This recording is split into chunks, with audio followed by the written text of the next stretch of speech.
All right.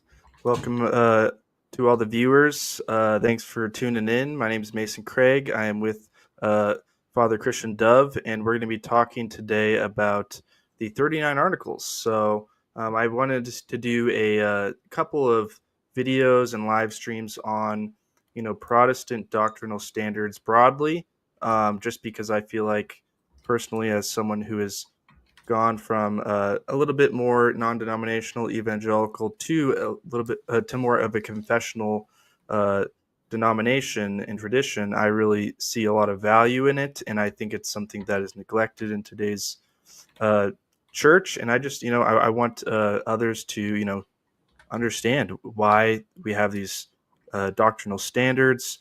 What are the differences? What unites them? And so today we're going to be talking with Father Dove. And Father Dove, thank you for being with me today to talk about this. Oh, my pleasure. Thanks, Mason. I appreciate you having me on. And I just want to preface this by saying I am not I'm not a professor. I'm not a formal authority beyond being an ordained priest. I'm not like the expert on everything in this subject. A lot of what you're going to hear from me today is largely a recitation of what I've learned from my bishop, Peter Robinson. I'm largely passing on things as they've been passed on to me. And I love teaching. I'm always happy to do this, but just prefacing it with, just in case, I'm not, if I make a mistake, it's because I'm not a formal, academic in this area. I'm just a very strong enthusiast for church history and historical theology, especially in my tradition. But thanks for Yeah, having me on. I'm very happy to be here. yeah, yeah. I mean, the beauty of history is we're all kind of regurgitating what people have told us. So that's good. And I'm really wanted to talk to you in particular because, I feel like one of my passions is bridging the gap between, academia and the layman. And so Mhm. having someone like you in particular might be even more edifying because you're able to convey it in a way that is going to be different than the academic or a professor. So, yeah. But yeah, so this is the first. We're going to be talking about the 39 articles today. I'm hoping to cover, the other doctrinal standards with other guests later on. But today, just the 39 articles. And specifically, we're going to be looking at kind of a big picture overview of the 39 articles, how they came to be, what are they, and how did we come to have them. So, Sure. uh, yeah, Father Dove, why don't you just open up, like, explaining for someone maybe who's never even heard of the 39 articles, what are they, and just with that first. Sure.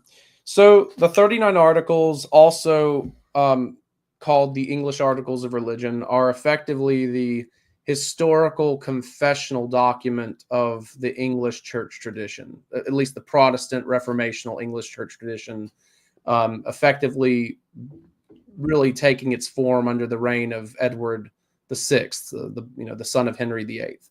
So effectively, the Articles of Religion combined with the Book of Common Prayer, and as effectively with that, the Ordinal and the two books of the Homilies are effectively considered to be the formularies of the English church tradition. And of course, in there is annexed, of course, the Bible and the three ecumenical creeds and the four councils. They're kind of enshrined within there as the doctrinal basis. With the Bible being first, the councils, the creeds being directly under that, and then moving into these other things. So effectively, this is part of the you could think of as the corpus of doctrinal standards that the English church has. And it's, we say English church, we're talking about the Anglican way, all the churches that have descended in good order from the English church and have maintained continuity of doctrine, church governance, and these use of forms.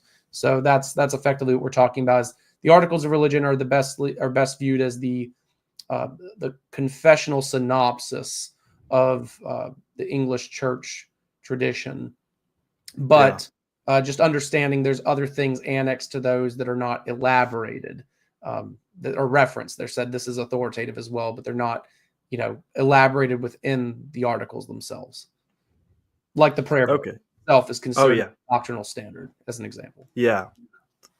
Yeah. So it's best to consider the entire, for all the formularies as the corpus rather than just the one or the other. Correct. They're all. That provides context. The Yeah. whole put together gives the context by which you're intended to interpret the articles. The articles are deliberately written very succinctly, very clearly. There's not a lot of ambiguity in them, although there's deliberate um, breadth within some of their structure that accommodates a diversity of views, but again, that within a reasonable barrier, and that Yeah. barrier is set up by the whole corpus of the theology that is developing at that time. Okay. Yeah. So going deeper into that, um, what would you say are like? Actually, before I jump the gun, what year was it written, or year was it written and then revised? Just to give us a time context. Sure. So the articles in their substance are published in 1552, if I recall. One second, I'm checking my notes here. Yes. Okay. In Yeah, I feel like 1552 is when you have the revision of the first Book of Common Prayer. It's with the Second Act of Uniformity. You have the publication of the second edition of the Book of Common Prayer under Edward VI, as well as the formal publication of the 42 articles. So that's why, again, I prefer to call them the English articles as opposed to affixing the number, primarily because they start as the 42 articles, but the thrust of all the content of them largely remains the same, aside from some politically related renovations that happen under Elizabeth. So that they okay. become the 39 articles under Elizabeth's reign a few years later. If I recall correctly, I think it's 1557 or 59. It's the date is off, running off my head at the moment, but it's approximately between 57 and 59 is when you have the articles being revised and published as the 39 articles with Elizabeth.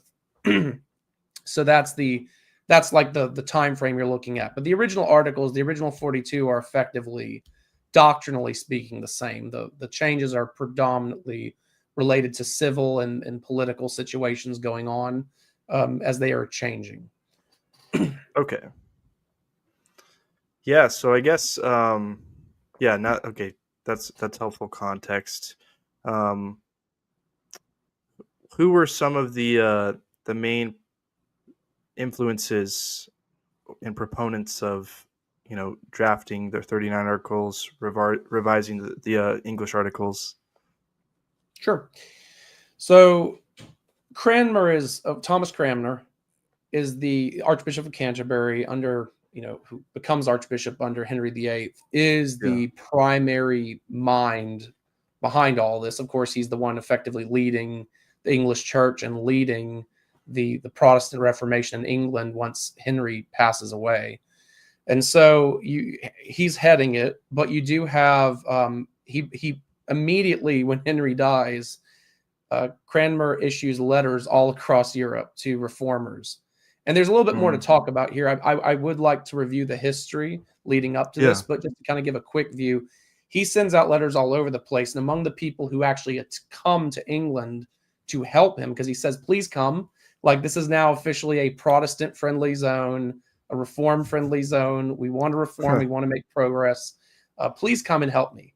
And so, some of these people he has already met in the past because he served as an ecclesiastical diplomat.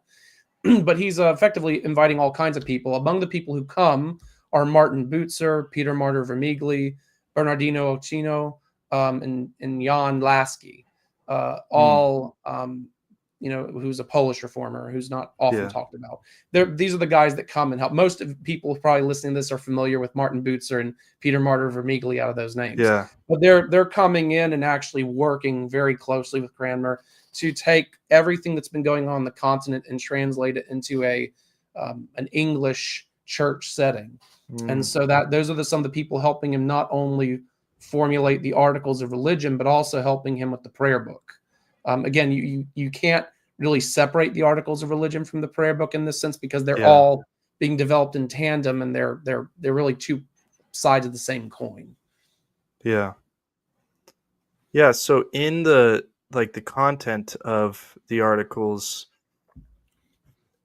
are they when they're drafting the articles, are they primarily like, is it more reactionary, or are they trying to like pave more of a theological foundation? Because I feel like it could be both, but I just sometimes there's more of one. So Sure. So let's take this opportunity to do a quick review of the history, because that will largely okay, inform yeah, the yeah, answer to this yeah. Why question. don't we just jump Yeah, into where you want to let's. So start? we're going to get to I'm answering that question, but because the answer is we have to kind of talk about English yeah. Reformation history. So we begin in 1509 when Henry VIII ascends to the throne. Right, he wasn't Yep. originally supposed to be the king. His brother was Alfred, but he dies. He Right, died, yeah. and so Henry marries. He ascends the throne. He marries his brother's widow, Catherine of Aragon.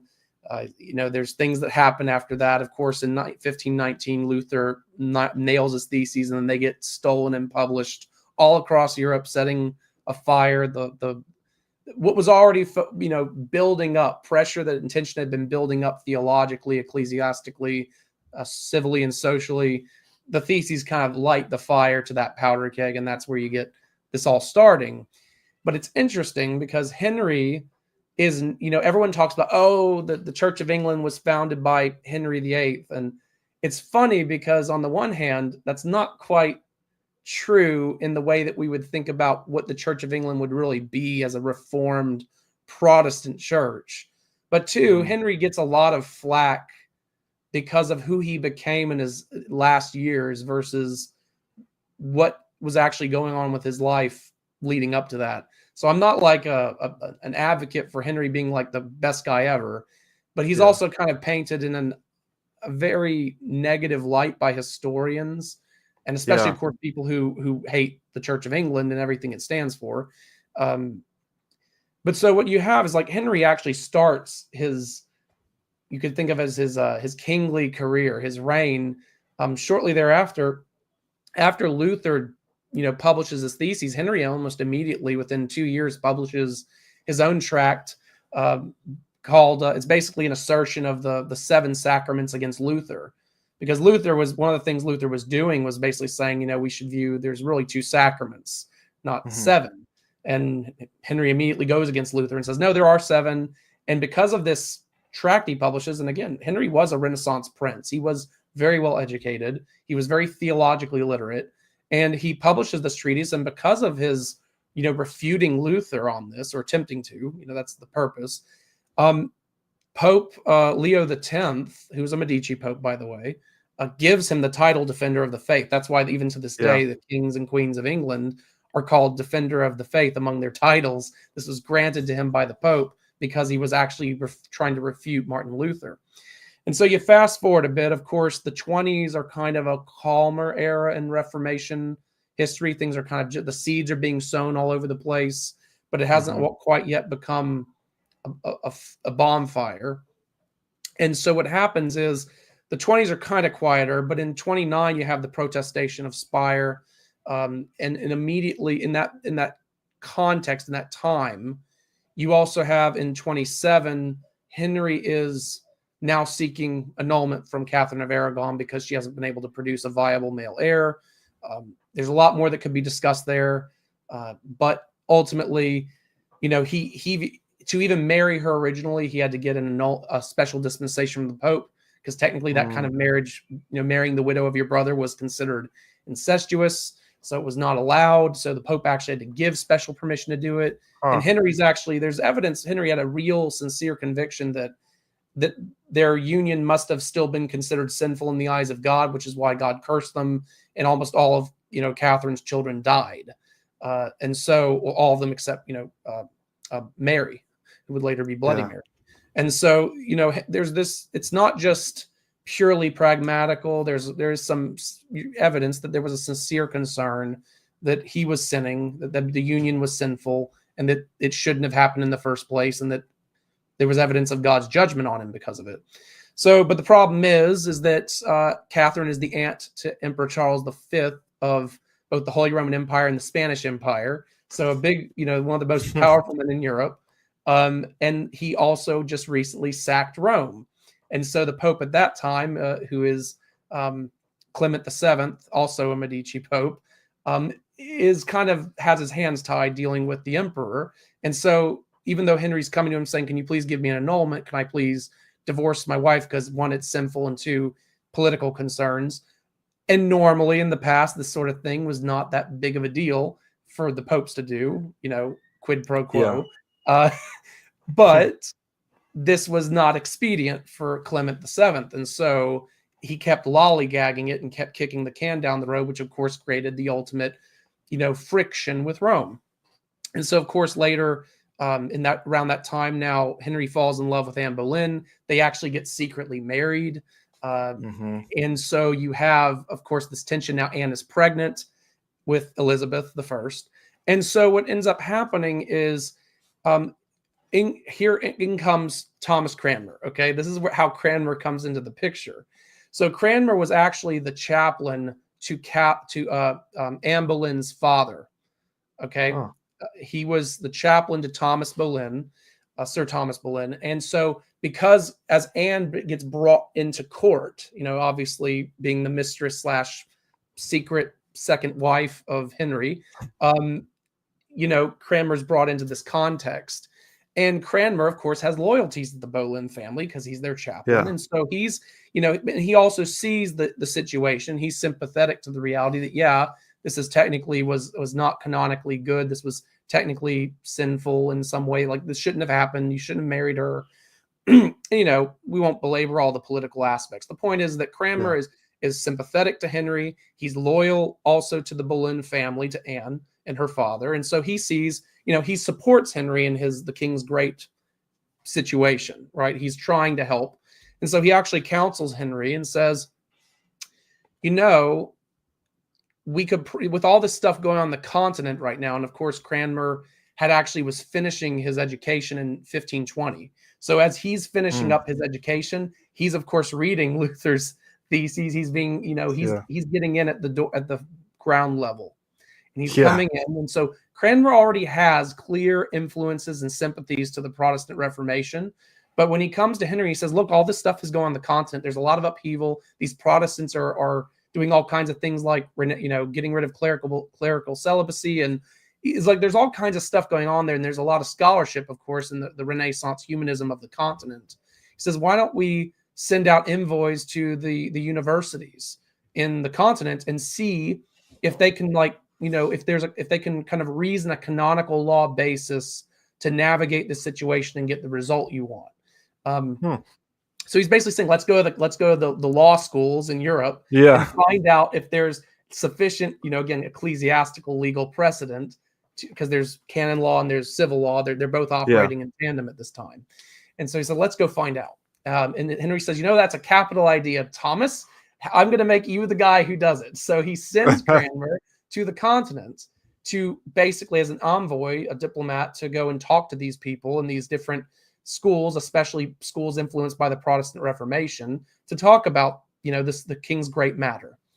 And so, of course, Cranmer, now going to Europe and, rubbing shoulders with all the Protestants on the continent, is getting very, he's really getting firsthand exposure. So whereas England at the time was a little bit more of a, scholastic backwater compared to the continent and the empire, Cranmer's getting it from the source now. And so much so that Cranmer actually ends up marrying Margaret Osiander, the niece of Andreas Osiander, who's a Lutheran reformer. So Cranmer secretly marries her while he's there in Nuremberg, and he takes her home, of course, and he keeps it kind of on the down low, keeps it a secret, doesn't want to bring attention.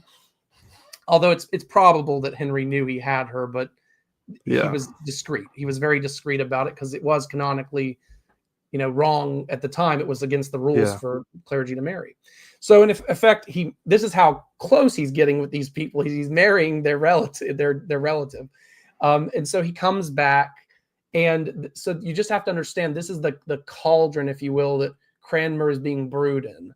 All these things going on. And of course, Henry does like the fact that obviously you have this very intelligent, pious, guy, this chaplain who is clearly trying to help and trying to do the right thing.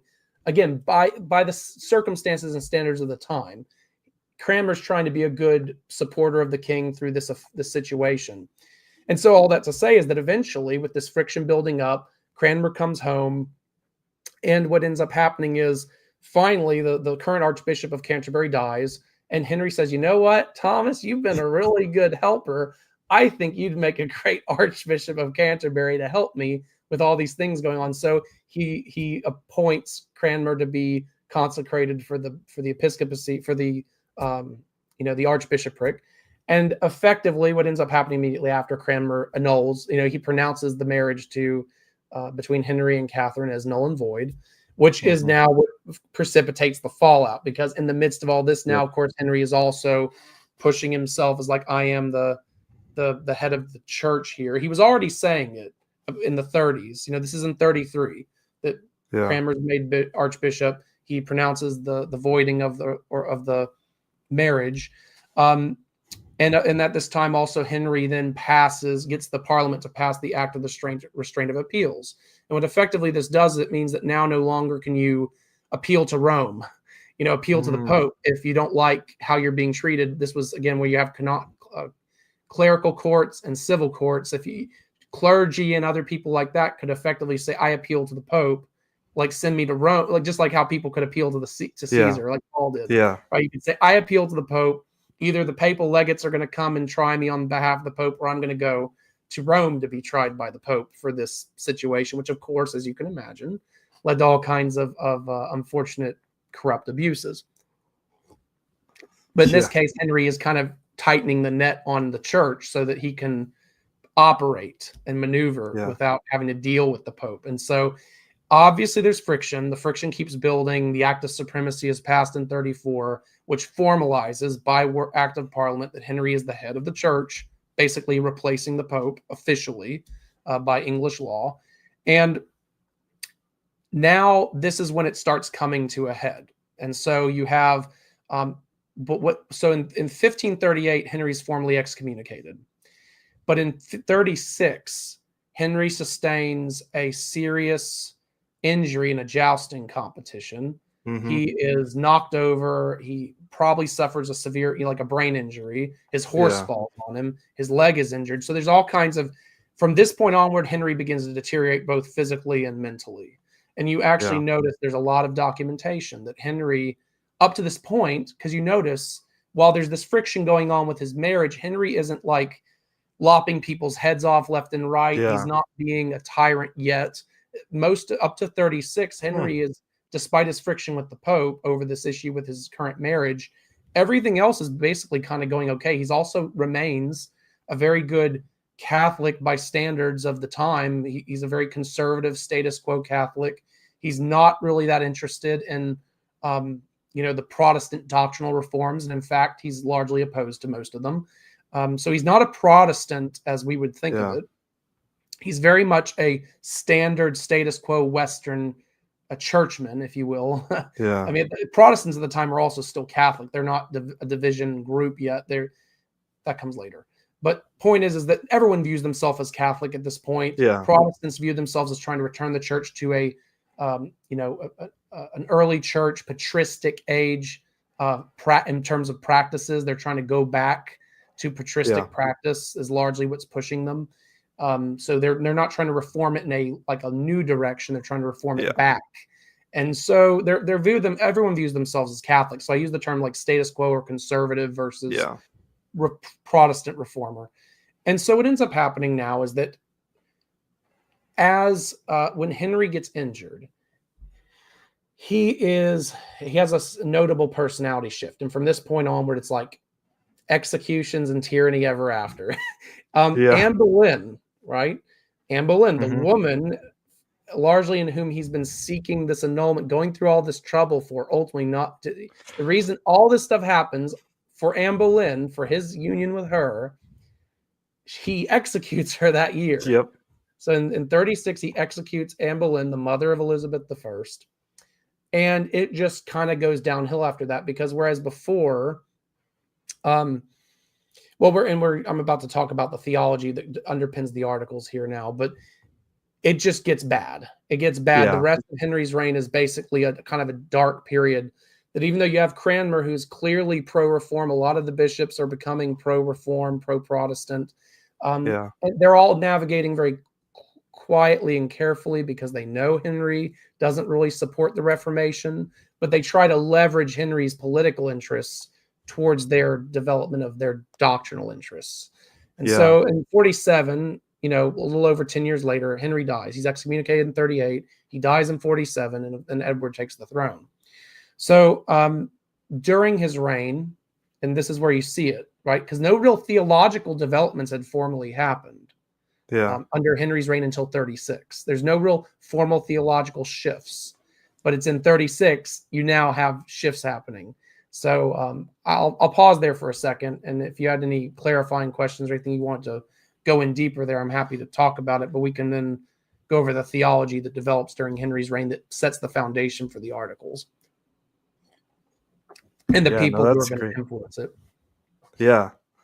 No, yes. I mean, uh, yeah. I've just from the reading and the like even shows that I've seen, it seems like there's a lot of different motives that are at play, and Cramner is like totally uh, using his influence, but with the theology as the his motive, and then you have Cromwell, and he has different influences, and I just I think it's really interesting because like they're all trying to get the same in the sense at least with the annulment and with Anne Boleyn, it seems like a lot of it is like they're all trying to help him get this to happen, but they all have different reasons for it. Yeah. uh, Somewhat so. Yeah, because But yeah, you do have very conservative people, like Thomas More, who are very pro status quo. Who he gets executed in 35. He's the one guy who does get executed in advance of 36, but almost all the other executions yeah, that he happen was with he was Henry like, largely just happen wanted to. after. Didn't he just he was just a Catholic? He wanted to stay with the Yeah. church. Yeah. Yeah, I believe he Okay. was Henry's chancellor, if I recall correctly, although don't hold me to that. But Okay. effectively, he was a major figure in Henry's administration. Yeah. But he was a very, he was a devout status quo, we'll say Romanist, pro-Rome Yeah. position. Um, Yeah. and yeah, that's why he was, Henry executes him largely because he refuses to acknowledge because the act of supremacy formalized Henry's headship and required people to actually make the oath of Yeah. not just viewing him as their civil lord, but also as the head of the church, and that they would Yeah. abide by him in that capacity. And so More refused to make that vow, and so effectively Henry interprets this as treason because that's technically how the law is written, in addition to other issues. And so effectively, yeah, More is relieved of his head because of basically the refusal to bend the knee to the act of supremacy, and among other things, which again, so you do have that. And Yeah. honestly, that was probably a politically expedient move to get rid of, a pebble in the shoe, so to speak. That was Yeah. definitely, I think, unwarranted.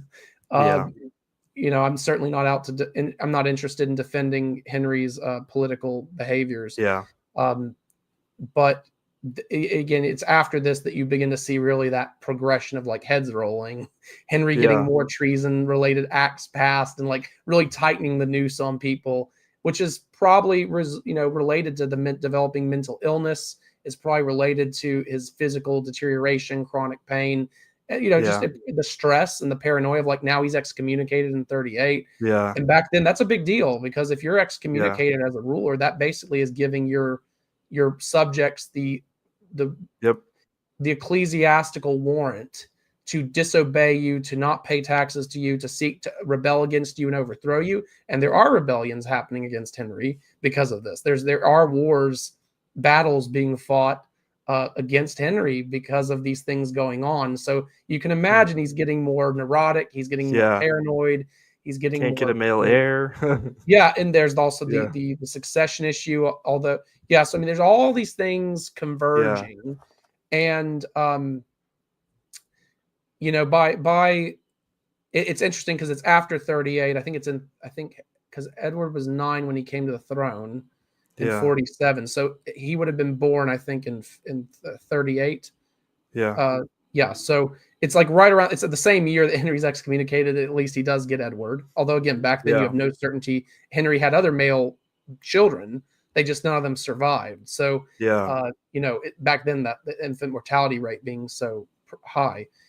So anyway, it's just, there's all this stuff going on, and it's, so you have to, the point I'm trying to make with that is, like, again, it's not to excuse Henry's behavior, but it is to note that Henry before 36 was a very charismatic, gregarious, intelligent.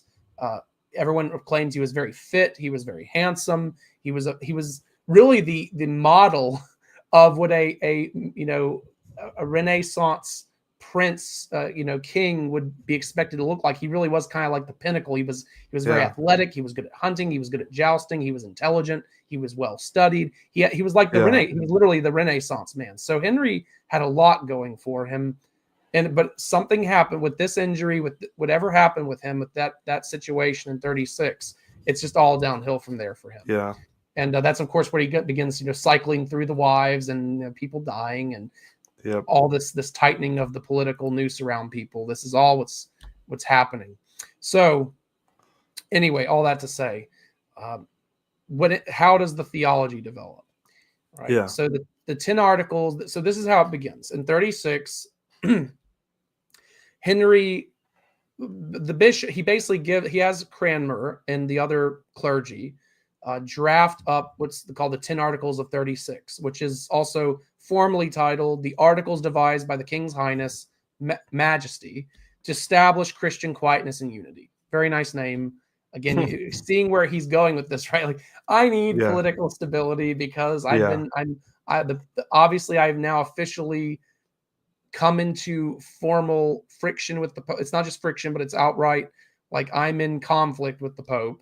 I've deposed him effectively as the head of the church. I have, the status quo conservatives, among which he is one, being fussy. So he's like, I got to find some way to stabilize this, and also to kind of sort of begin meeting the Protestant Reformation proactively before things get out of hand. So it's kind of, these 10 articles are largely a synthesis of kind of the more moderate Protestantism you see on the continent with the established conservatism. They're drafted and influenced strongly by Cranmer's positioning. So Cranmer's very careful. Cranmer is a very, very smooth political operator. That's to his credit, because he understands the king does not really like the reform movement, at least not in its more robust forms, which likely Cranmer is very sympathetic to, or he certainly is, as it would be shown later in his, a decade later. But he's very careful because he knows I can't push it too far. Because if I push too far, the king's gonna, I've seen what's happened to people who push the king too far. If he sees me as a liability, or if he sees me as an obstacle, that's not going to go well for me. So I have to be cautious. And so the 10 articles are a very moderate, reformed document, if you will, a reformational, early confession, if you will, dealing with some of the main issues circulating in contention at the time.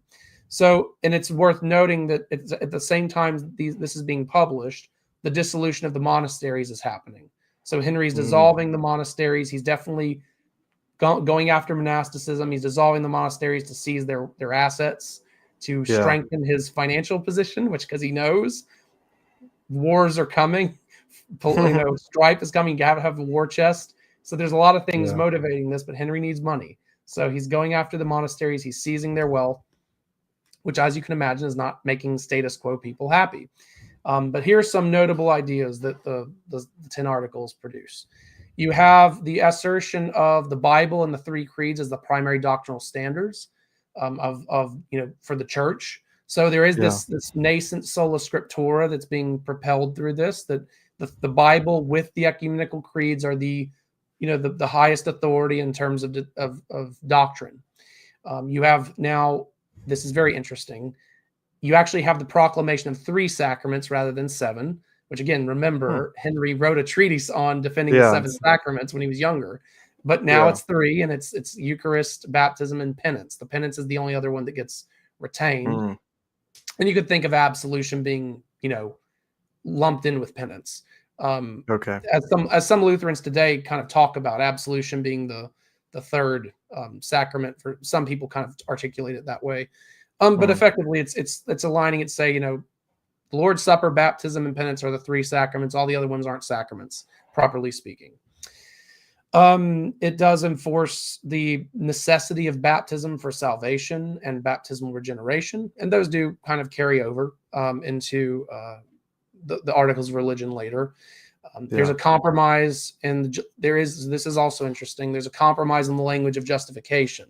So, we know, of course, sola fide, right?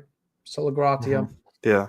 We're justified by grace, right? Yep. We're justified by grace through faith. And so that is, of course, the calling card of the Continental Reformation at this time. Yeah. But Henry tries to move them to temper that language a bit. So interestingly, not unlike the kind of things we hear today, it's like we are saved by grace through faith. We're saved by faith in Christ, and that grace that comes from that is what saves us. But that grace in us must also produce good works, for salvation. So it is kind of a synergistic, perspective of how this all works. We see these arguments still happening today. But it's effectively kind of a pre-Tridentine position, but it is worth noting, because this type of language is what you see in the Canons of Trent in the 6th session. But what is worth noting here is that there is, in the English language developing at this time, kind of a sense of, are the works required meritoriously, or are they required or they are just obligation? Because you can say, like, you're obliged to do something. That doesn't mean that you're earning anything by doing something, right? And this, like, for example, if you're the son of a household, you have obligations to your family. You have obligations to your father and your mother. And, should you effectively, if you choose to forego those obligations, that's equivalent to saying, I don't want to be part of this family and I'm leaving. So really, to forego those obligations is effectively equivalent to apostasy. So you're leaving the household, but that's what's cutting you out, not it's the order of operations, basically. So there is some of this kind of language going on where there's a distinction between merit, like works of merit versus works of duty. And so that's just an aside, but that's something worth noting. That's interesting. It will inform how the English Church does look at good works, and how that will, of course, inform all the nonconformists who come out down the road. So I've been talking a while. Do you have any other specific do you want to interject here? I apologize. I don't want to. No problem. Dominate. Yeah, I'm no, it's very interesting, and I'm just curious. Like, you were gonna get on to Edward, and I'm curious. Like, I believe I read something about Edward's guardian was very, very pro-Protestant. Was it his guardian or his father or his? It's his uncle. It's his uncle who becomes the Lord Protector. So we'll get to that in just a second. He effectively, by effectively taking over the government after Henry dies, he is pro-Protestant Reformation, and he basically gives the bishops, Cranmer especially, free rein to go ahead and start reforming the church without any, with no inhibitions, basically, as long as they don't cause excessive political friction, because obviously he cares about that. But he's like, go ahead, let's reform the church. So we'll get into that in just a second. So effectively, and the other things we'll talk about will be shorter than this, but the 10 articles really set the first stage, because it's the first real doctrinal statement that's coming out. That's the kind of the first draft, if you will, of what's going to come with the articles. So the other thing that's going to happen is the iconography. That was, of course, a big thing back then.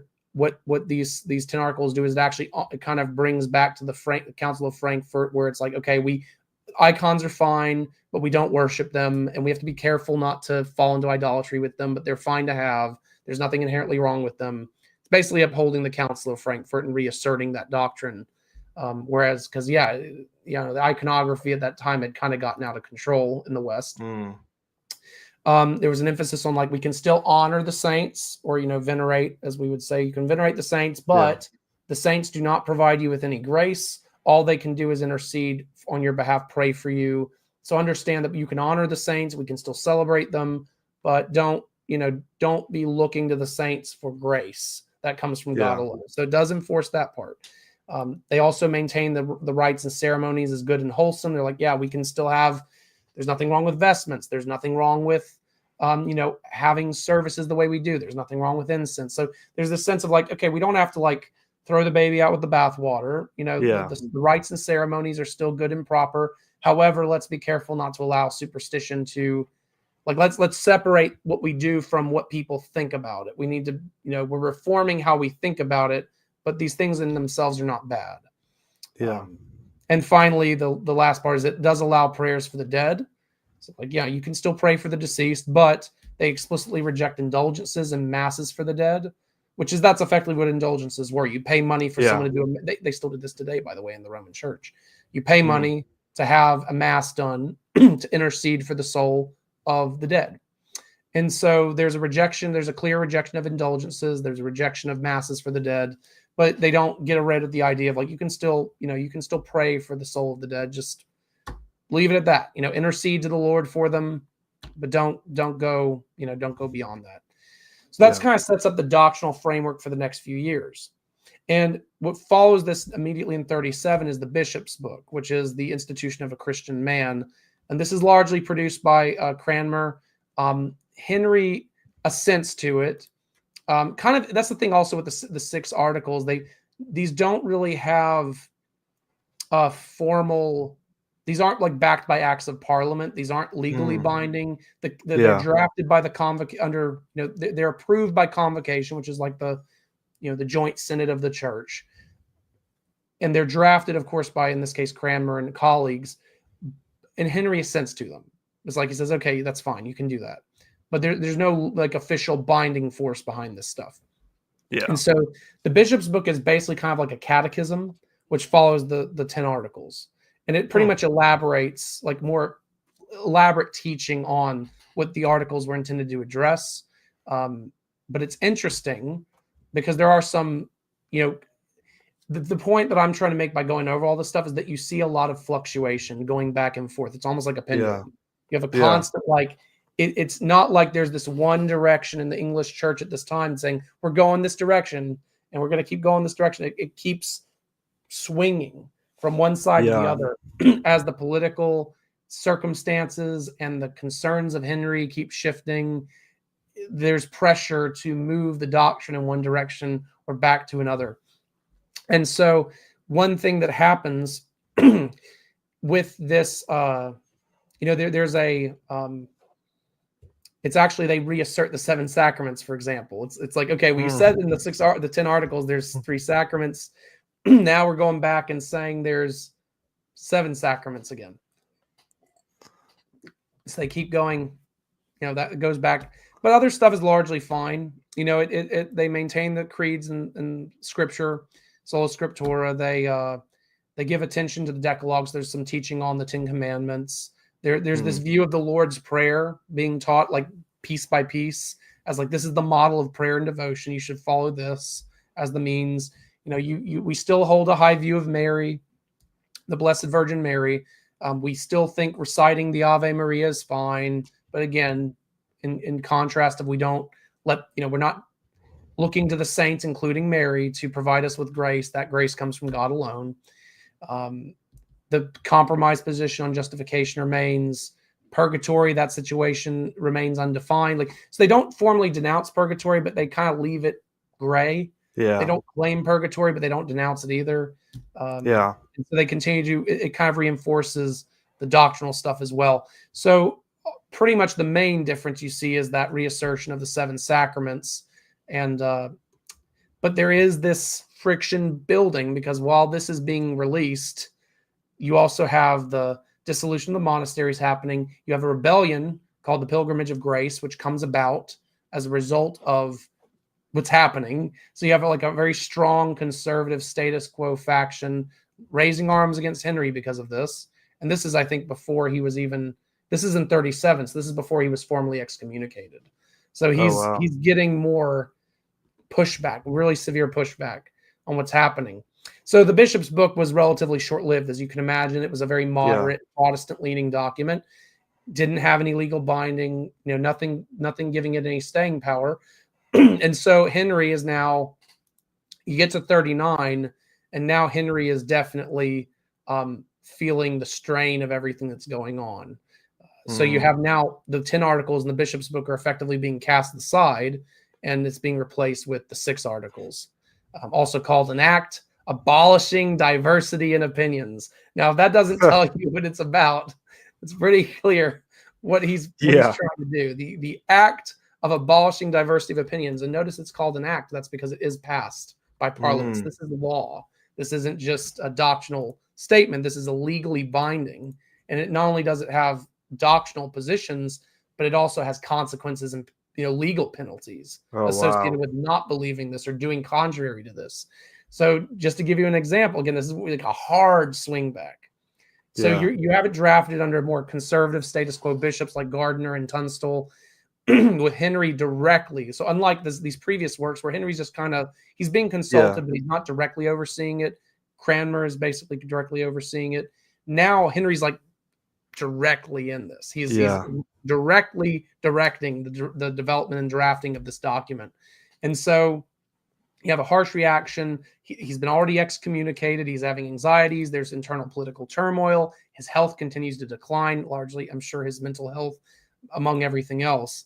And so you see we're in the 30s, which sets the stage for now all this coming to a head with Henry, is that throughout the 30s, unlike the 20s where the Protestant Reformation situation was still not quite so, it hadn't quite exploded yet. There was a lot of publicity about it, but it hadn't quite gained the kind of political, until the late 20s, it hadn't developed the kind of political backing that it would. The protestation of Spire marked, like, okay, there's serious political backing behind this. It wasn't the Augsburg Confession 1530?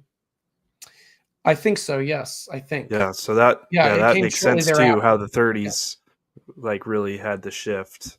Because I think it was Spire was either 27 or 29. And I don't know why I always get my 7 and 9 dates mixed up, but for some reason I do. And so, yes, it probably was 29, because that would explain Augsburg being drafted and published a year thereafter. Yep. Yeah, it is. 1529. So from 30 onward, like from 29 onward, the Reformation really begins to explode in terms of its political backing, which causes, as you can imagine, serious international friction. Because now you have completely new political, diplomatic map being painted in Europe. All these former alliances are now shifting. Different countries are trying to become friends with each other who may have been enemies before. There's a lot of stuff happening, and it's upsetting the apple cart. And obviously Henry, who already has this tenuous position because he's excommunicated. At this time, England is still considered to be largely a backwater nation at this time. It's not a particularly powerful nation. It had been in decline since it had lost its French possessions. The last of which it largely, the last of which I think it was lost under Edward's reign. But most of the French holdings, which in the past England had controlled almost all of France, or they ruled the dynasty, the Plantagenets reigning from England, controlled both England and France in dynastic union. But over time, once that, France basically got more of its independence back and re-seized all that territory. So as England lost its holdings on the mainland, its general view of prestige and power had been in decline for really 3 centuries. It had been in perpetual downward slope. And so Henry's concerned because they don't have they don't have the English fleet yet. They don't have the wooden wall. They don't have all the stuff that would come later when England really did start to become asserted as a power, a real power. Henry didn't have that yet. So you're much more paranoid about your political entanglements in this time, in this situation. So all this happening is making Henry nervous. So here's some of the things that are happening. You have in 39 specifically, Calvin publishes his 2nd edition of the Institutes of Religion. Why does that matter? Because the 2nd edition is addressed to the King of France. And because it's basically telling the King of France, hey, you have an increasing surgence of the Huguenots, the Reformed Yeah. French in your territory. I want you to really understand what we believe and see that it's not like the heresy Yeah. some people are saying it is. Like I want you to understand what we believe so you can not be like seeking to kill us. Yeah. Like be a good godly king and please don't kill our people. Like here's what we believe. Please consider Yeah. it. Please consider this Reformation movement as being, God honoring. And so that you read. I encourage people read the preface to the second edition of the Institutes because it really does frame Calvin's intent as he redrafted it. So that's happening. You have Reformed are gaining. They're gaining in France.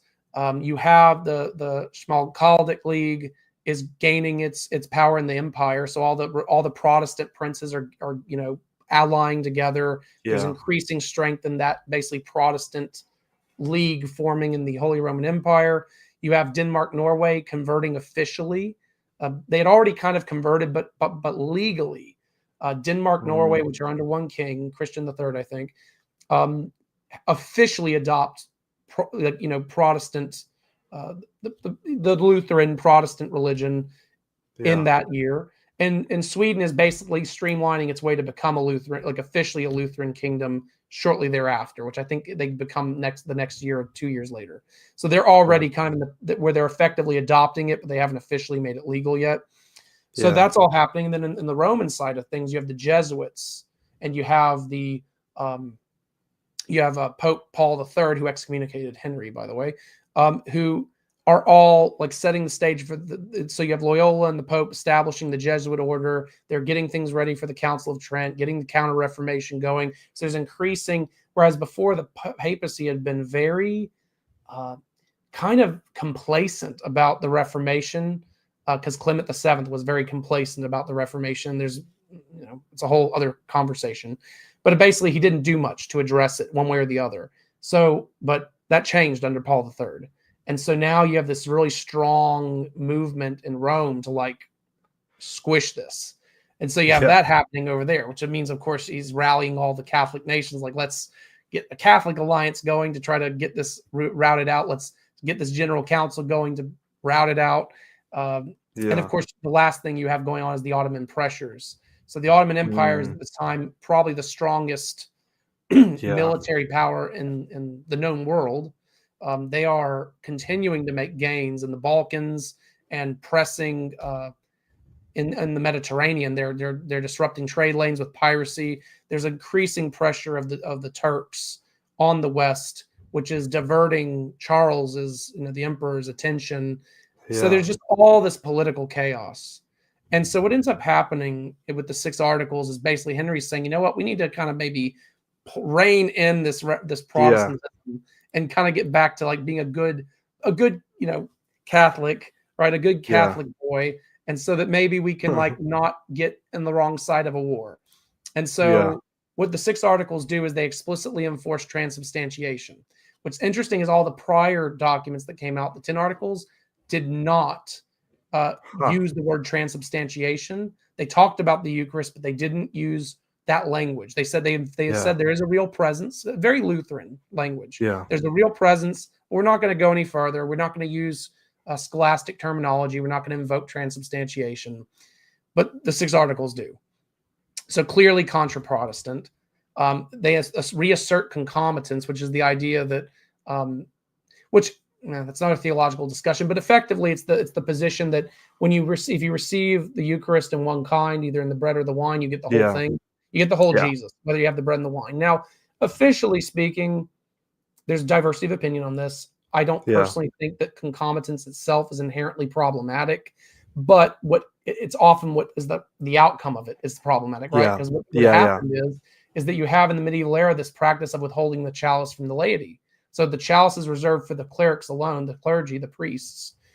They do not give it to the laity. And what does that mean is like, well, you're effectively saying that just because they can get the bread, they can get all Jesus in the bread, they don't need the cup. So you're not going to give it to them, which it creates a lot of problems, both theologically and civilly, so to speak. And so this is actually why this was when Jan Hus, when the Hussites came about, a huge thing about this was this issue, the ultraquist position of like you should be giving it in both kinds. and this should Yeah. not be something that's being done. You should, just because it's concomitant doesn't mean you should do this. And this was a huge thing for them. Wars were fought over this. And so it's interesting that there's a reassertion of this and saying, yeah, we're not going to give the laity the bread anymore. We're just giving them the chalice. So it's going back to that practice. It reinforces clerical celibacy and voluntary vows of chastity, and it legally dissolves marriages. So Cranmer, who was secretly married to Margaret, right? Legally speaking, his marriage was annulled by that act of Parliament, along with anyone else. So if you had been a monk, if you had been a nun, and let's say, what happened? They dissolved your monasteries, and let's say you go back to a common life, right? And you say, okay, well, I guess I'll get married and have a common life. It actually legally, if I understand correctly, it legally dissolved their marriages too, because it reinforced the validity of those vows, so that they weren't allowed to break them. So any marriage they contracted after they had made those vows was now retroactively annulled. Man. As you can imagine, that caused problems. Also reinforces the masses and it reinforces indulgences, reinforces the masses for the dead, enforces the spoken confession to the priests as necessary for absolution and therefore the forgiveness of sins. So auricular confession becomes mandatory. Again, but like with heavy penalties if you don't do it. And all this, so you can see, this is not good. Like as a Protestant, as a Reformed person, you see this is very bad. And yet, nevertheless, it's still maintaining Henry's supremacy over the Church of England versus the Roman episcopate. Wow. So it's just this, it's chaotic. Like this is so problematic. And as you can imagine, this seriously demoralizes the Protestant bishops. So Latimer actually resigns his episcopate. Cranmer has to send Margaret back to the continent for safekeeping, right? Because even though he'd been discreet, he knows, he has to protect his wife, and he has to prevent anything from. He also has to protect his position because I think Cranmer really did have the long game perspective. He understood where things were at. He understood where things were going, but he understood what the ultimate outcome was likely going to be. He knew if he could outlast Henry, he could make the Reformation happen in England, because both Edward and Elizabeth were being tutored clearly in the Protestant humanist tradition. They were both being carefully tutored, meticulously groomed to be Protestant prince and princess.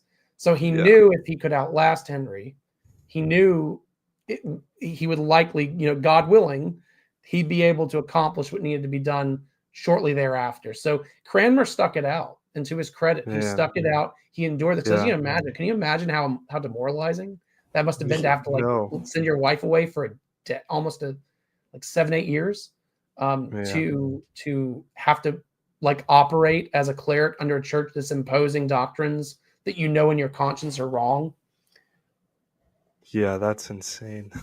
Perhaps that's something to say for where we are today. And perhaps the kind of fortitude that would be welcome in some places.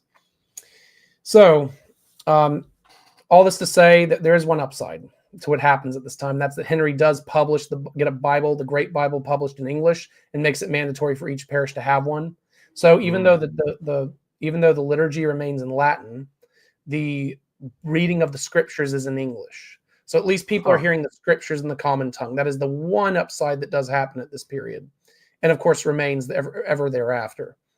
Yeah. And so what happens after this is the King's Book gets published in 43, which is the necessary doctrine and erudition for any Christian man. It's effectively what the Bishop's Book was to the articles, to the 10 articles. Yeah. It's a new catechism for the 6 articles that have been put into place.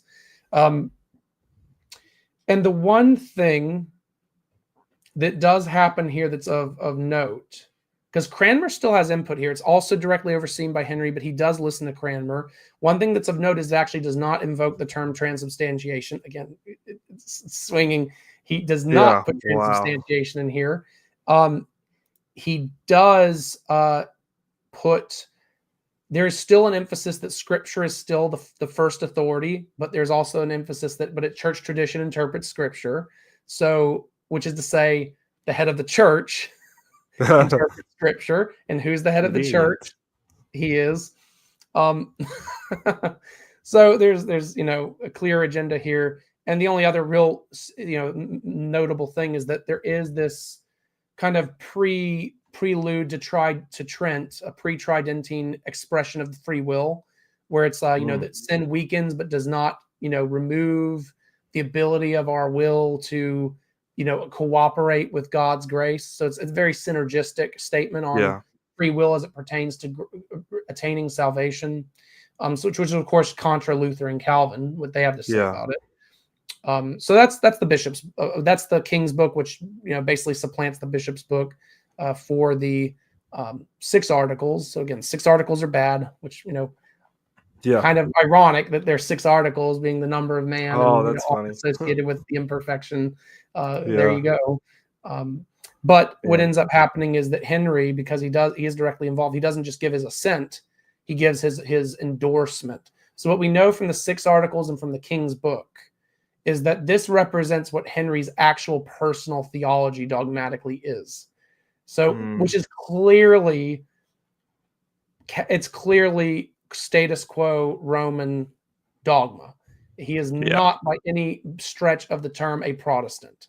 He is a Romanist through and through, because all the things he says, even about Scripture, is basically what is said in Trent. And who knows, maybe what the King's book wrote was directly referenced by the divines at Trent, who chose to effectively adopt almost identical language for some of this stuff. Wow. So he's very Tridentine.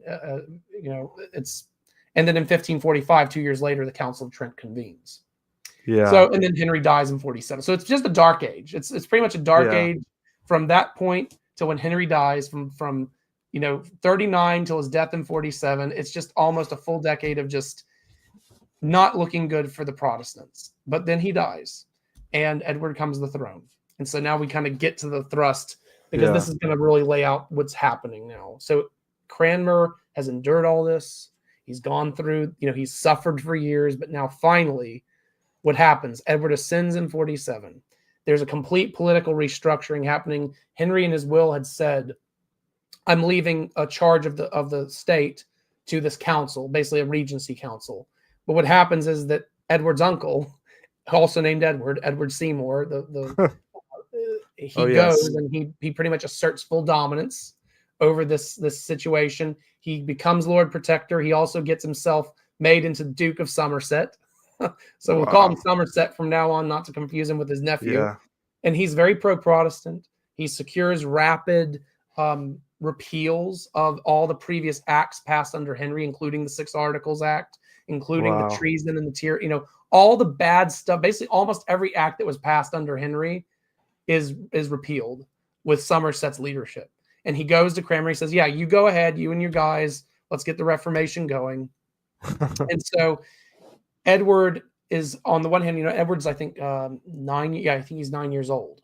So he's 9 years old when he comes to the throne. He's a boy, obviously not involved, but he's being very carefully educated, now more powerfully than ever. So Edward, whereas before perhaps his tutors had to be a bit cautious, now they're openly like, yeah, we're going to make this kid like the perfect reformed humanist prince. And we're going to, this is going to be our project. And so they're really working on Edward. Cranmer's going cautiously at first, but he is moving, and he's moving in a very clear direction of now reforming the church, knowing he has the political backing with with the reins removed. And so both, and Elizabeth's also waiting in the wings, which is probably a separate conversation for another time, but she's been raised in this way too. She's also seen her mother be beheaded. She's seen the worst of her father, through her teenage years. Like, she's seen the worst of what has happened with her dad and where things went. She is very Protestant. And so anyway, what happens now is that in 47, first thing that happens is Cranmer publishes the first book of homilies, which is referenced in Article 35 in the Articles of Religion, saying this is official doctrine. So Cranmer's smart, because he realizes one of the problems under Henry's reign is that everything was top down. And that caused, of course, a lot of friction. But he realized that a lot of the priests throughout the nation were illiterate. They had effectively memorized the Latin services, but they couldn't preach worth anything. They hardly knew the scriptures. They might know how to read, but they were just basically theologically and biblically illiterate. They just repeated the same stuff, kind of just business as usual, sort of. Cranmer actually leveraged this because he said, well, if they're illiterate and they don't even know what they're talking about, I'm going to use them. And so he publishes the Book of Homilies, saying, this is now, if you can't preach, here's a book. You're just going to cycle through these sermons and preach these at least, every year, preach at least all of these once. So here you go. It's basically free sermons. You get to just recite them to the people. Here you go. And guess what? These are very elaborate expositions of Reformed doctrine that is now being preached at the local level to the common people in the native tongue. And so there now the Book of Homilies is the main means by which Cranmer starts to really spread the Reformation to the common people in a robust way. And so that's the first Book of Homilies. And at the same time, it is notable that you have in 47, so Archbishop Herman von Wied, Archbishop of Cologne in the Holy Roman Empire, was a Protestant bishop. And he was trying to do the same thing. He's not discussed a lot, but he was really critical because it was this close. We were this close to having a Protestant archbishop, and not just an archbishop, but an archbishop prince elector who decides who the emperor is, technically, one of the electors of the emperor of the empire, who was one of the most important princes of the empire. He almost succeeded in converting his bishopric to Protestant, but he was undermined by his own people. So his college of ministers in that archbishopric undermined him. But he actually had Melanchthon and Butzer come and work with him, draft what's called, and you can find this in English. I don't think it's been translated into a modern English. It's a little bit difficult to read, but you can find it. It's very interesting. It's called a simple and religious consultation, and it was basically drafted with Herman von Wied, with Butzer and Melanchthon, and it was intended to be basically like equivalent to what the Book of Common Prayer would become, where it elaborated Protestant doctrine, also provided service settings and so on. And so this was published in 43, and while it failed to do its job there, it was now translated and published in English in 47. So the same year that Edward comes to the throne, this is now Cranmer's like, let's get this published, let's get this circulated. And the reason that matters is because this is actually foundational. It influences both the Book of Common Prayer and the Articles of Religion.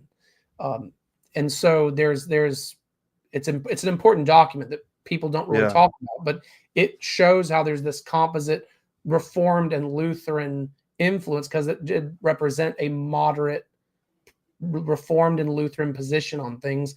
But we actually get our in the English Book of Common Prayer, we get our baptismal rite almost lifted directly from this religious consultation. So all this is happening. All this groundwork is being laid. Now, Cranmer's not going whole hog pushing yet for like a formal, he's going slow at first, but he's focusing more on the common level, distributing information, getting stuff circulated in the common tongue, getting the priests to start preaching Reformed doctrine. And at the same time, he now shoots off those letters and says, hey, guys, the old king is dead. Long live the king. Come on over and help me with the Reformation in England. Like we discussed at the beginning. Yep. So everyone's coming in. Everyone's helping him. And even people who don't come, he actually does have sustained correspondences with Heinrich Bullinger. He has also with Calvin. So he has people on the continent. We do have letters he's exchanging with people on the continent who are informing what he's doing and how he's thinking about things.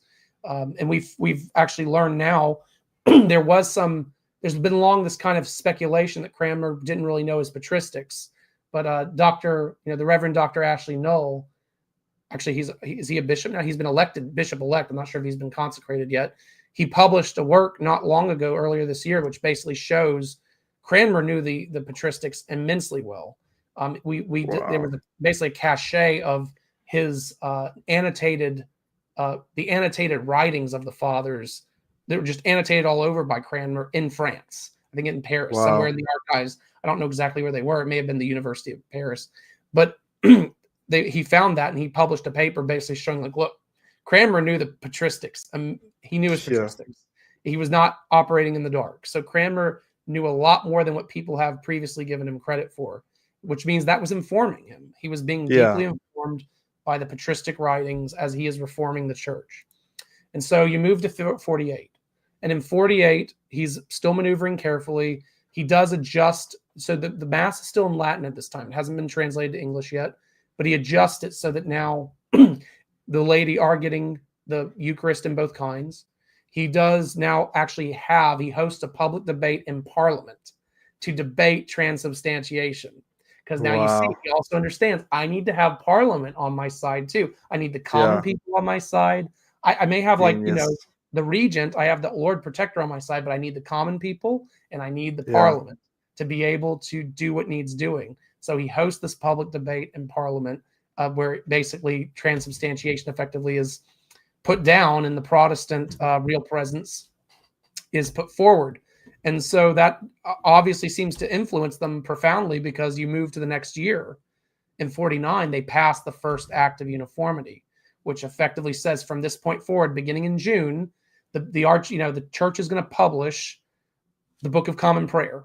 And that Book of Common Prayer is going to be the standard. Everyone every parish in England is going to use this book. Everyone's services will be standardized and they'll be in the common vernacular. That's where the common comes from. The common Yeah. and I common see. prayer is from the common vernacular. So it's going to be Yeah. published in English. The Mass is going to be in English. And it's going to be, everyone's going to have the same right. Everyone's going to be doing everything the same. So they passed the Act of Uniformity, which also comes with it, not just the legal ratification of adopting the prayer book, but also the Articles of Religion would come thereafter in that year. So in 48, you get the 49, you get the 42 Articles of Religion and the Book of Common Prayer, the Act of Uniformity. So Parliament's basically saying, we're going with it. We're going to go Protestant now because we're basically saying our Protestant Archbishop and all his guys, we're going to adopt that Protestant prayer book in the common vernacular, this is going to be normative for our church moving forward. So I've talked a lot but that kind of is getting to, That's answering great. all these questions that built up. The first Book of Common Prayer is worth noting. The 49 prayer book is a moderate one. So while it is distinctly Protestant, it is still sensible in the sense it tried not to unnecessarily cause undue friction where it wasn't essential. So, for example, in the 49 prayer book and the rubrics, it still calls for the use of unleavened bread for the Eucharist, which is, but it does say but this isn't going to be like stamped. It's still going to be common bread, where it's not going to be like special wafer bread, but it's going to be a common unleavened loaf of more substance than, which is to say, not a wafer, but actual bread than what would be used. So think of like maybe an English biscuit or something. And so there's so things like that, like the unleavened bread, there's still some stuff in there that is still more conservative to the time, but you move forward and you get to the prayer book is revised in 52. This is like now Edward's becoming more, a teenager. Yeah. In 52 now, the prayer book is published in a revision, and that prayer book is largely the basis of what would, it is more reflective of what would end up becoming the prayer book that was settled upon under Elizabeth later on. Yeah. And so, which I think was the prayer book of 59, 56, 59. Yeah, I think 59. Yeah, it's 59. So that's when you get you get the new prayer book, you get the final 39 articles, which largely the big difference between these two. So you have the 42 published in 49. I'm sorry. Yes, in 49 you have the first. I'm sorry, 52. I apologize. In 52 you have the 42 articles published, and the biggest difference, what happens with them when you get to Elizabeth later. So it's in. They're effectively drafted and published. They finally get out in 53, like they get circulated in 53, and they get revised in 71. So the prayer book I think does get revised in 59, but it's in 71 that the articles are revised, and the changes are largely everything to do with the Radical Reformation. So you have the Anabaptists. There's specific articles that address the Anabaptists in the original 42, which are removed because the Anabaptists have largely lost and failed and are in decline, so they're not an issue anymore by the time you get to Elizabeth's reign. So you have like the resurrection of the dead has not come to pass.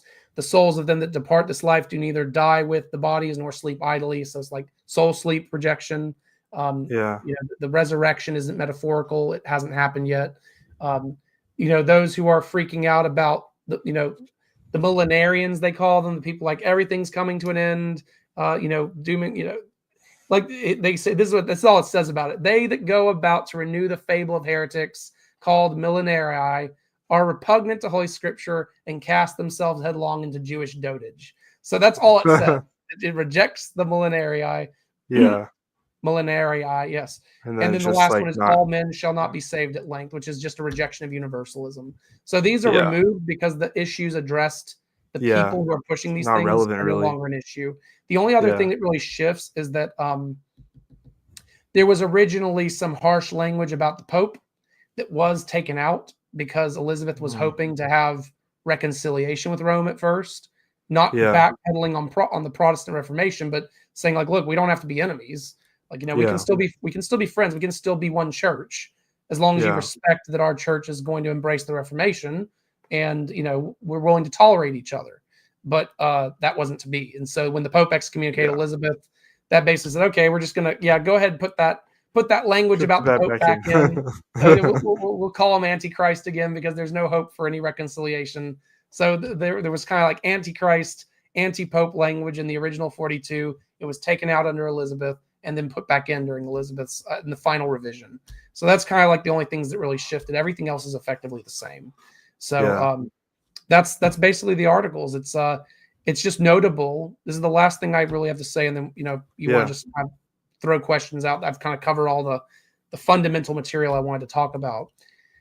The articles start being drafted in 47, like at least no later than 49. So like by the time that you have the first act of uniformity being put out, we know by this point Cranmer is already drafting the 49 articles. He could have started as soon as Henry died. I mean, he could have had notes going back. I don't think it's been substantiated by the extant documents we have, but I believe we do know that by 49, Cranmer's writing it. He's drafting it. Oh, wow. And of course, corresponds to him inviting all these guys over and them finally arriving, because I believe Bootser got in. He came in 49. So like you have guys coming in. So whatever he had drafted before, he's definitely going whole hog by 49 onward. And it's not just him, but it's all these different people that we respect in the Protestant Reformation informing this. Yeah. But definitely with a predominantly reformed leaning, but moderate reformed. Like these guys are more moderate reformed, guys that are definitely more ecumenical towards what we call the Lutheran camp now. They were not, like Bootser was very like, let's keep the band together. Let's not be at each other's throats. So this moderate reformed tone permeates the development of our formularies. They're not like hardcore, what we think of as reformed, like Presbyterian today. Yeah. Like the hardcore direction, like maybe the Scots Presbyterians went, Yeah. and other people who are more continental moderate reform. Yeah. And so there is a reformed influence, but it's not without a Lutheran influence as well. Like, because you do see where Melanchthon's input in Herman, while Melanchthon I don't think came to England, his influence in the consultation of the Archbishop of Cologne does influence things like our baptismal doctrine. This is why we do have this very clear, like our baptismal doctrine is very amenable to Lutheran baptismal doctrine, for example. Yeah. Which, I mean, I'd argue all of our doctrine is amenable to Lutheran doctrine, but that's another conversation for another time. I'm working with various Lutheran ministers and scholars to my jurisdiction is very, very Lutheran friendly. Let's just put it like that. Yeah. We don't view Lutherans as being mutually exclusive with us. We don't view our formularies as being mutually exclusive with the Lutherans, just slightly different in nuance. But all this to say is that he's drafting these articles now, and what's also happening in concurrence is the Council of Trent. And so you see in the articles, I think I mentioned this when we talked about Sola Scriptura. When you go through the articles, you see the imprint. You see like the ghost of Trent in the articles. Oh, wow. They're responding, actively responding as Trent is being, as the sessions of Trent are happening. They're happening over multiple years. Keep in mind. Yeah. This isn't just happening all at once, like in 1 year. Trent has multiple sessions that could be months to a year or more years apart. I think there was like a multi-year. There are multiple years between two sessions. Like that's how, like, it was not a quick thing. So the benefit of that is that Cranmer is able to react in real time as the stuff is being published, what the rulings of Trent are and the canons of Trent are. He's able to say, okay, let's make it clear where we are divergent with them. Let's make it clear where our opinions are different. And so if you read Trent and then you read the English articles, you see a remarkable like overlap of, oh, Trent says this, but the English articles say this. And so you see this clear distinction of like, yes, the English church is embracing a Protestant Reformation. This is where we differ with Rome, effectively. This is like where we say Rome goes and we do not. And because it's also clear at this point that, yes, Trent is basically putting the nail in the coffin of the Reformation in terms of a internal Latin Western church movement. It's effectively forcing a schism with the Protestants by excommunicating them, by anathematizing them, by saying, we're not going to tolerate these opinions. We're not going to allow these opinions or positions in our church. By taking a hardline stance like they did, they effectively removed the Protestants from the equation. And so now it is like an us versus them. And so it's in the context of Trent putting the nails in the coffin, Cranmer seeing the writing on the wall, like, yeah, we're probably not going to get this band back together. So let's just be transparent about what we're really about. And so there's a clear simplicity and transparency about the doctrine of the Church of England that is beautiful in the articles, and that it is succinct, and yet it is it's clear. It's clear, it's succinct, but it's not overly restrictive. So there is a clear, intentional, it's not an ambiguity, but it's a flexibility to say if it does not contradict what is said here, it's likely within the realm of acceptability. Because there is a range within like if you look at the Reformation on a spectrum of like the Reformed over here and the Lutherans over here, the English tradition kind of does fall very centrist between them. And that's intentional because the idea of the Church of England, when Cranmer's originally writing these articles, I think there is some evidence that there is evidence based on letters he wrote. His original desire and intention was to draft a confession for a universal Protestant church, a Protestant Catholic church, if you will. The objective of the articles was originally to be a confession which could be subscribed to by all Catholic Protestants and basically create a sense of a unified church, a Protestant Catholic church where, even if there was autocephaly, so to speak, like there was in England, established with what Henry did and what was happening in Norway, Denmark, Sweden, and so on. What would almost happen in France. France almost went reformed, but people don't talk about that. All this to say, there's a lot of interesting what ifs in history that were very close. When you look at it all, you say, he understood as he started drafting him, it wasn't going to come to be a reality because as Trent is happening, Trent kind of reinforces medieval scholasticism. In the way that it does things, which creates a scholastic reaction in what would have been previously a Renaissance humanistic Reformation up until the first half of the century, has now begun to convert into a kind of like a new scholastic movement. Both with the Lutherans taking a more, both are going this way. Both the Lutherans and the Reformed are now moving into scholastic waters to respond to Trent, and by doing that, they're now putting, they're dancing angels on the head of the proverbial needles, which is causing unnecessary, that creates the friction, which really formalizes the division between the groups. And so as everything is falling out from Trent, the Protestants are being kicked out of the Western church. And now they're getting more frictious with each other. So he abandons it. He abandons the idea of a uniform confession, but he says, at least for England, this is what we're going to do. We're going to try to strive for integrity and moderation. And so that's where you get the articles of religion from.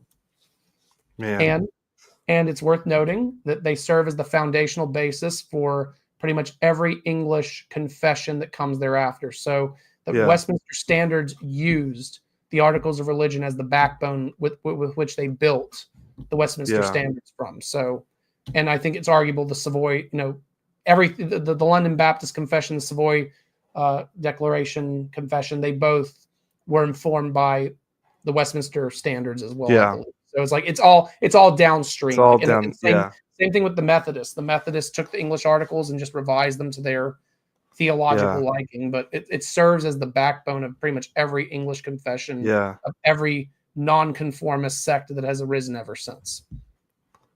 And wasn't you're welcome to go. Sorry. No, it's wonderful. I'm learning as well.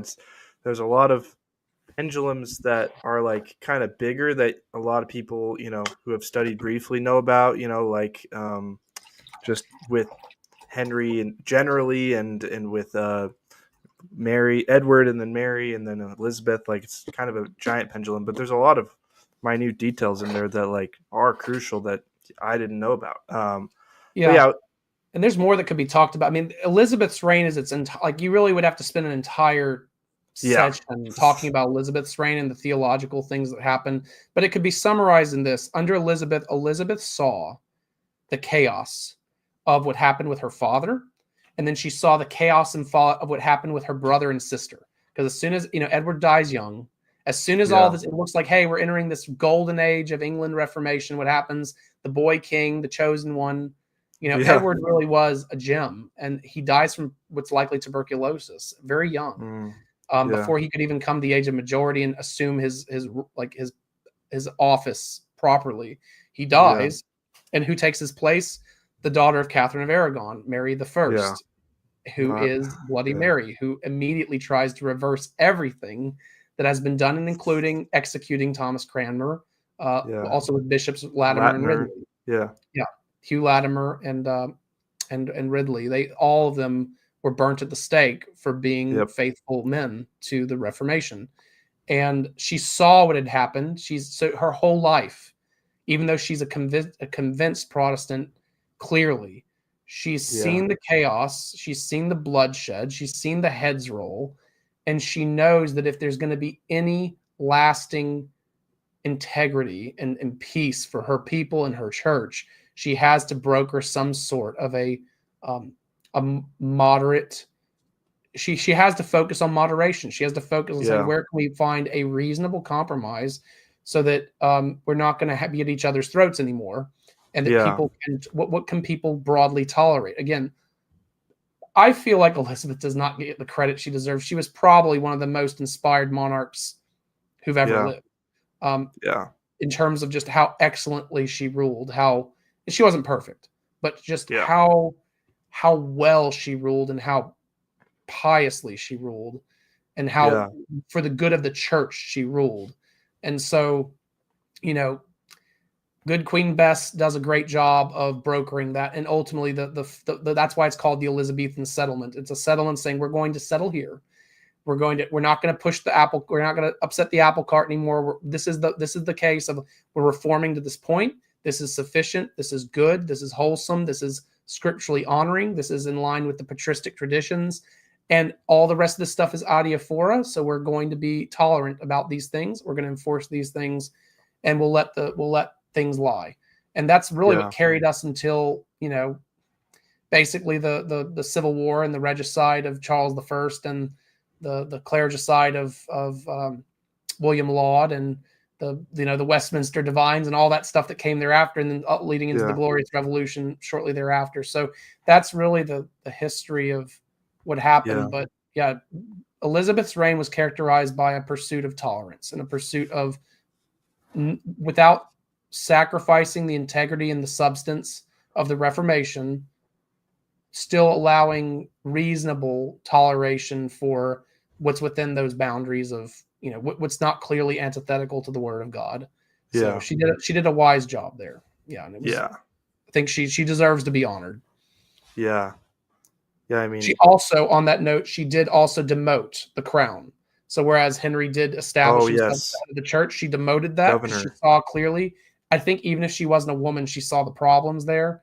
She rejected the Cicero-papism of that form, and she established herself as the governor of the church. So ever since yeah, the crown is the governor, which is to say the civil authority responsible for ensuring the well-being and the protection and the provision for and the it's the civil guardian of the church, but not yeah, the head of the church in any ecclesiastical dogmatic. you know the king or the queen is not a cleric.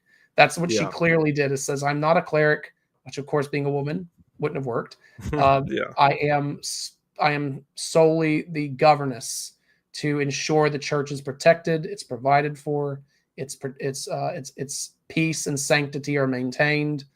Basically, what's in good order, and that was her. And that was also a testament to her wisdom that she demoted herself and all that would come after her to ensure the well-being of the church. Yeah.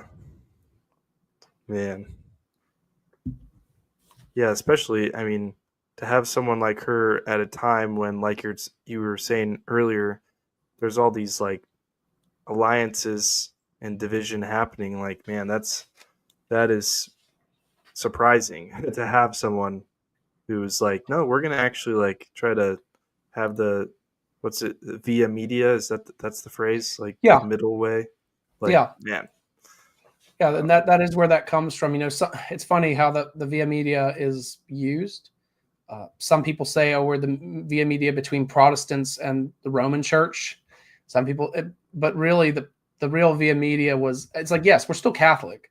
Like, it's funny because even though I disagree with my Anglo-Catholic people who identify as Anglo-Catholic brothers and sisters on a number yeah, of issues, um, that's why I call myself a Protestant Catholic to define that I still identify as Catholic. I don't think we should not. I think to be Protestant, properly speaking, is to be Catholic. It's just that yeah, Protestant has become to be associated with like every single nonconformist and yeah, you know radical sect that has come since the 16th century, which I think is an inappropriate use of the word, formally yeah, speaking. Another conversation for another time. yeah, But Protestants, properly speaking, is like to be a 16th century reformational Protestant is to be Catholic. It's not mutually yeah, exclusive. It is Catholicism.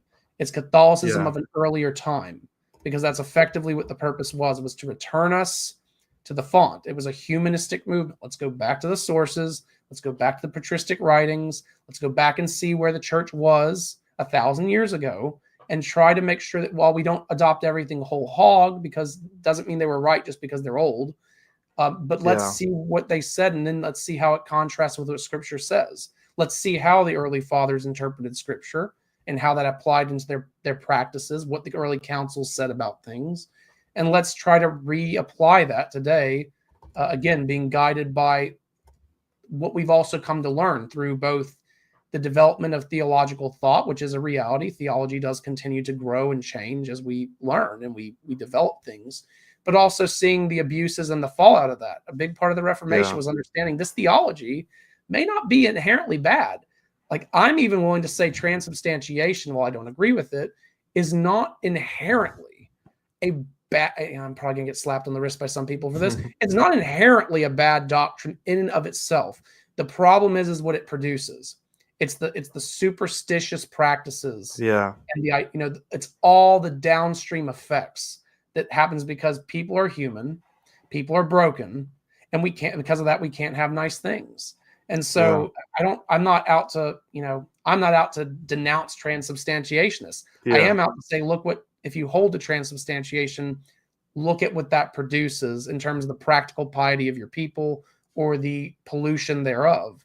There's a yeah, pastoral component to all this stuff. And so the Reformation was really, at its heart, it was a very pastoral movement. It was seeing the effects of the doctrine and really the practices, because a lot of this stuff wasn't even dogmatized yet until Trent. yeah, A lot of these practices had just developed over time and were just, it's like, well, that's just how we've always done it. But the reformers saw how these things impacted people's lives and how yeah, it distorted people's perceptions of God, of grace, of their sense of peace in the Lord and Christ's work, and all these things. Just the anxieties and the fear, and the just these profound spiritual challenges and brokenness that these things produced. And so that was really a big part of what drove it. And I mean, it's funny because you see in Vatican II, everyone hates on Vatican II, the second, Vatican Council, but yeah, large what drove the Second Vatican Council in Rome was themselves finally coming to grips with a lot of these same issues a yeah, few hundred years later. So bless their hearts. I pray for the Roman Church every day, and I pray they yeah, continue to move in a good direction and not a bad one. I pray for the restoration of the church, but that's the exact issue, is just seeing there's pastoral consequences to your doctrine. There's yeah, pastoral consequences to how people in your pews think about things. yeah, So it's more than just saying sola scriptura. It's more than just yeah, saying read your Bible more. It's saying, what are the consequences of the ideas which our churches advocate, and are we even imparting those to our people? And Yeah.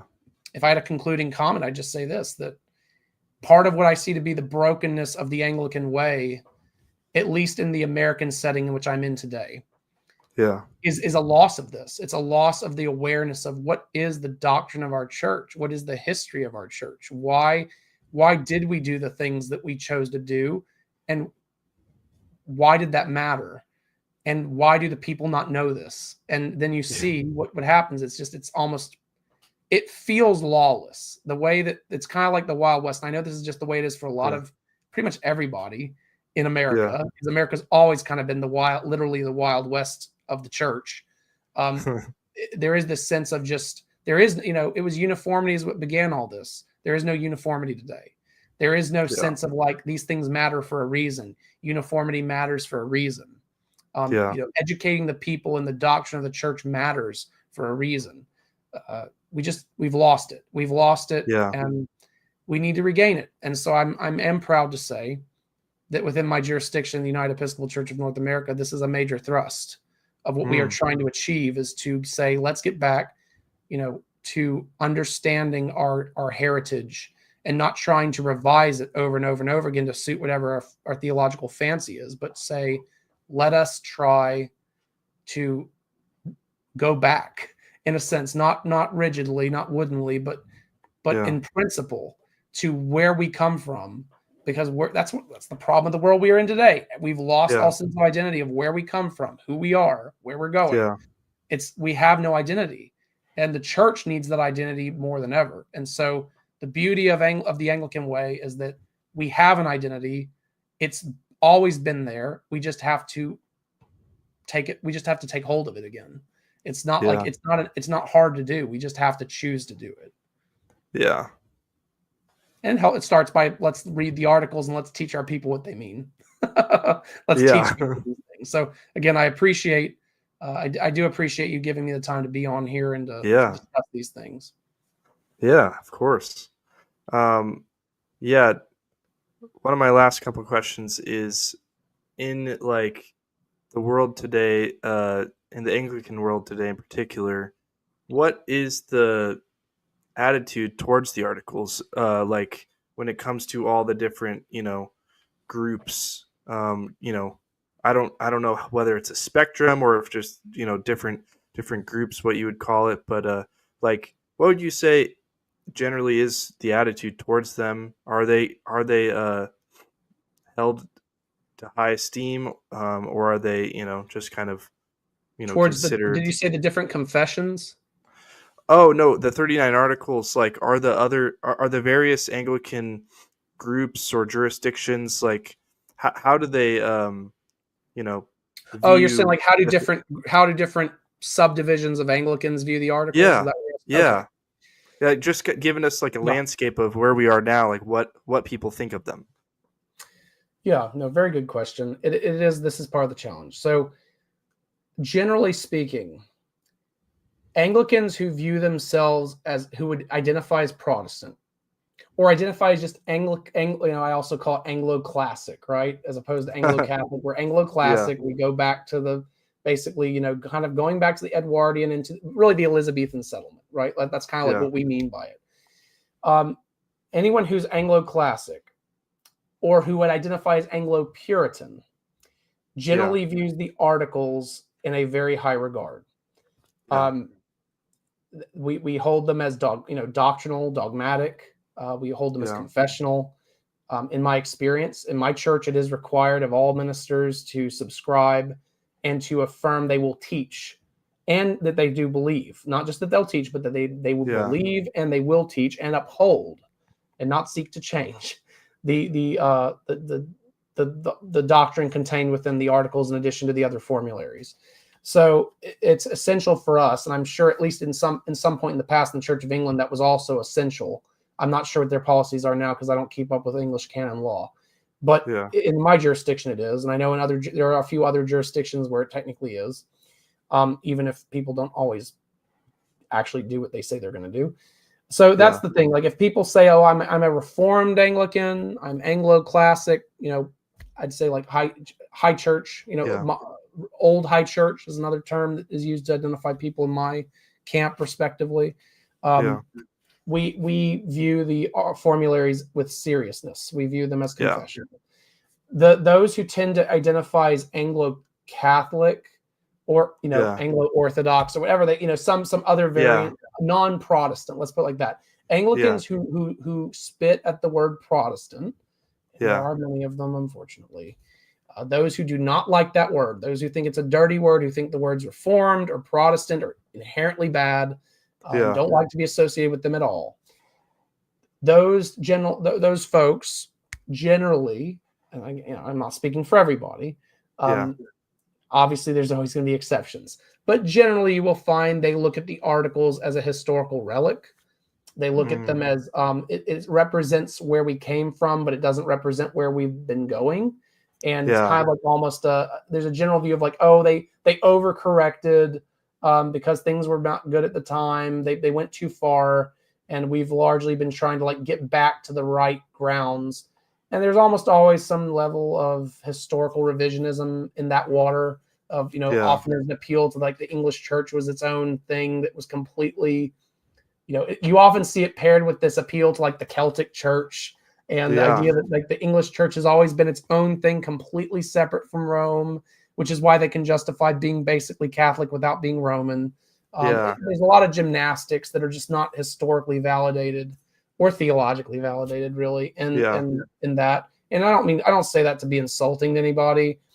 If you're told that by the people you respect, it's natural that you believe it, right? There's a lot of very good intended men and folks among the Anglo-Catholic stream who they're very gregarious, they're very intelligent, and they have their hobby horses, and they push specific views, which their people trusting them and loving them and looking up to them venerably, they're going to take what they have to say and run with it. And that's I kind of see that it seems to be the case. And this is largely where the Tractarian movement in the 19th century went off the rails. The Tractarians started off great.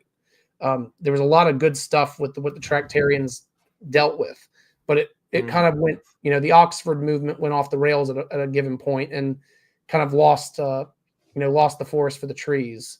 And that, had fallout over here. So I'm not, I don't hate people who I don't look at Anglo-Catholic folks and say, oh, I'm not going to go rail against them. They're just effectively going down a separate path. It's just unfortunate that the word Anglican doesn't really mean anything anymore because so many different people mean different things by it. It's kind of just like the word Christian, really. I mean, like, what do you mean by that? What kind of a Christian are you? What do you believe? It's the word Anglican has taken on that form, whereas on other areas, like generally, if you say you're a Presbyterian or if you say you're a Dutch Reformed, there's not that much divergence. There is not much. There are some, like, there's controversies that don't go away, that don't get resolved, that keep popping up again and again and again, hundreds of years later. But nevertheless, generally, when you hear Presbyterian, the only thing you're wondering is, well, are you a conservative or a progressive Presbyterian? Like, are you one of those ones that believes the Bible and or or doesn't? And that's really the question you're asking in most of these other traditions. It's black and white. Anglicans more gray, I feel like. It really is. And this is, again, it's where the strength became a weakness, right? Our confessions, our formularies were designed to be accommodating within a reasonable range. But it's the human tendency that when you're given an inch, you push for a mile. And it seems to be what's happened. It seems to be what's happened, at least, especially in America, because and there's a whole other, again, these are all entire conversations we could have about the politics of the Anglican history in America and where things have gone in the past 60, 70 years and where they are now. And, but all that to say is I do desire unity. I certainly don't, I desire unity with even those, Anglo-Catholic folks. I don't desire any sense of disunity with them. I do desire unity with them, but I also want to make it abundantly clear that, like, we believe in, we believe in upholding the tradition and not revising it. there's some reasonable bandwidth for that to have modest changes that are sensible. But you can kind of go too far. And I'm more concerned about doctrine than like, some people get really hung up about liturgics and like, manual acts and what are you wearing at the service. And like, I'm a high churchman. I don't mind if you use incense. I don't mind if you use a chasuble or like that doesn't bother me at all. Like there's historical stuff behind all this. That is where part of what the Tractarians did. There was good stuff there. There's good things in the liturgical movement. But if you sacrifice the core of your dogma and your theology to uphold practices and not the other way around, that's where I think you've left the path of wisdom. And I think that's sadly where a lot of Anglo-Catholic, the movement, the Anglo-Catholic movement has gone that direction, in my opinion, because you go in and you try to talk theology with them. And it's just like, well, your doctrine is basically pretty equivalent to where Rome is at. It's like, why are you not just Roman Catholic? You like it. It's just like we don't have any our theological agreement has been degraded, and that's the sad part. Is like I don't mind if you do nice. We can have nice things, hypothetically. But what are you teaching? What are you actually believing? That's what I really care about, and so it's the doctrine that really matters to me. And the things that we do, which are just inseparably connected to that doctrine. So for example, we adopted the use of leavened bread in the 52 prayer book. That rubric was revised where it said leavened bread in 49. In 52, it specifically says we'll use bread as is commonly eaten, which is to say leavened bread. And that's going back to how the Eastern Orthodox do it. They've always used leavened bread. The early church always used leavened bread. The Western church, due to reasons, adopted unleavened bread, around the 10th century onward. That became a thing. But there's theology attached to that. It's not just, this is convenient. I mean, it's connected to Eucharistic reservation and adoration, the things that developed in Rome, in the Western church, in the medieval era, that caused the Reformation to happen. And if we take those practices and we don't apply that sensible understanding to what those practices represent theologically, and again, addressing those things, that's when they become problematic, is when there's theology inherently annexed to certain practices in the church. We have to take a stand and say, we're gonna not, we're gonna abstain from that for the greater good. Yeah. Right? Yeah, thank you, Father Dove. That was awesome. Awesome overview.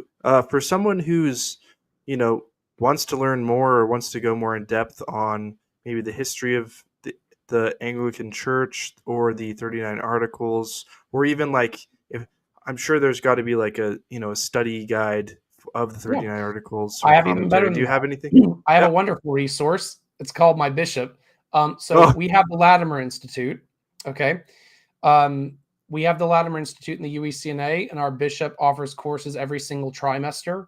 And he typically once per year, I think, goes through a course on the Book of Common Prayer and its development, its theology. He goes through a course on the 39 Articles. So if you really want to learn more about the doctrine of the Articles, a lot of what I discussed today is kind of historical setting he covers in both those classes. So he'll do church history, English church history, 39 Articles, and Book of Common Prayer. I think he does each of those courses once per year, each in a different trimester.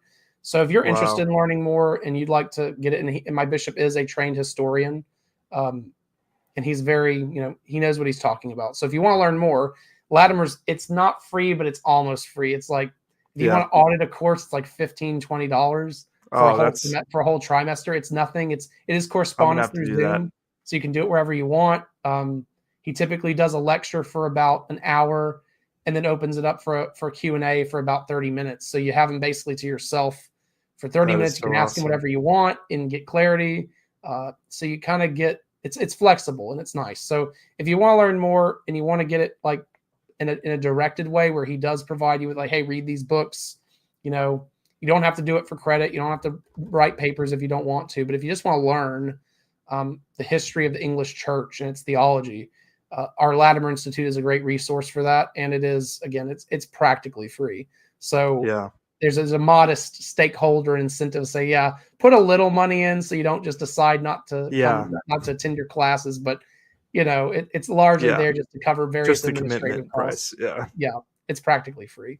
Yeah. So, but yeah, if Cool. anyone wants to learn more, so Brown's commentary on the articles is excellent. I Okay. think it is available for free online. You can just Google it, Brown's commentary, 39 articles of religion. It is very good. It is very sensible and very just accessible. It's well written.